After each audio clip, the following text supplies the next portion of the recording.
Oh, I want to tell you guys a cool story.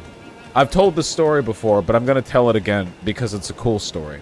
I went to Australia, God, 15 years ago. Jesus. Oh, God. I'm more than twice as old as I was when I went. Oh, alright. I went there when I was 13. And, it was, my mom had some, I'm not kidding here, MySpace friends in the area. You know, thought we might as well make a vacation out of the whole thing. But, somewhere off near the coast, there was a little bay. It must have been maybe 100, 200 feet across, the water inside. It wasn't huge, but it was a common place to hang out. And me and my family were having a good time there. We were with my mom's friend's family. I remember, you know, the sand. God, guys, you can't even imagine. The sand was as fine as dust. It was so fine that if you dug your hands into the beach, it didn't feel like sand. It felt like you were sinking it into moon dust. Yeah, or something like that. It was so soft. And there were coral reefs, and you saw like sea cucumbers and stuff like that.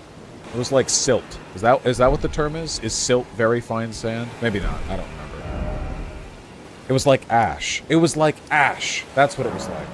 It was incredibly nice. Anyhow, I was a young boy. I was energetic, and I wanted to see what was around the bay. See, the bay had cliff walls that rose up maybe about 50 or 60 feet, you know? So you're really encased in this little semicircle. It's not even a semicircle. It's more like a three-quarter circle of just this cliff face. And, you know, you can see the ocean out past the little entrance to the bay, but apart from that, you can't see much. And I wanted to see what was around the cliffside. So, in a fashion which was quite dangerous, mind you, I, hiked along the outer wall of the bay. Half of it was me climbing, half of it was me hiking. The rocks were wet, you know, the waves would crash against the rocks at my feet and splash and wet the footfalls, you know, the footholds that I was trying to not fall off of. Can't believe my parents let me do it. I don't think they knew, actually. I think they were distracted.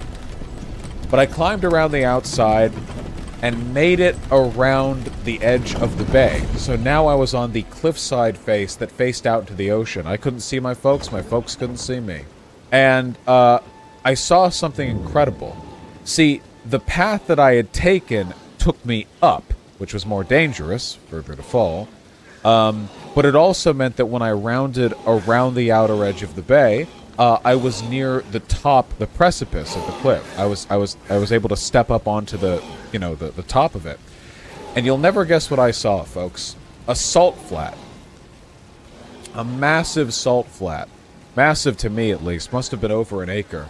A perfect, pure white, perfectly flat sheet of salt running across this desert bed. This area where over probably hundreds of years, you know, seawater splashed up on top and then evaporated, you know, it goes on and on. There were no footprints. Nobody had been there. It was completely empty. And I got to leave the first footprints in the salt flat and ruin it for everyone else. Should have got there before me. It was gorgeous. And interestingly, the salt flat was right up against the edge of a rainforest. I don't remember which part of Australia this was in. I didn't remember there being any goddamn rainforests in the area, but it was a proper rainforest. I mean, you would have had to have brought a machete to make even a couple feet's headway into that wall of jungle. Sorry, jungle's the word I'm looking for, not rainforest. Anyway, it was beautiful. It was something else. It wasn't that far off from Sydney.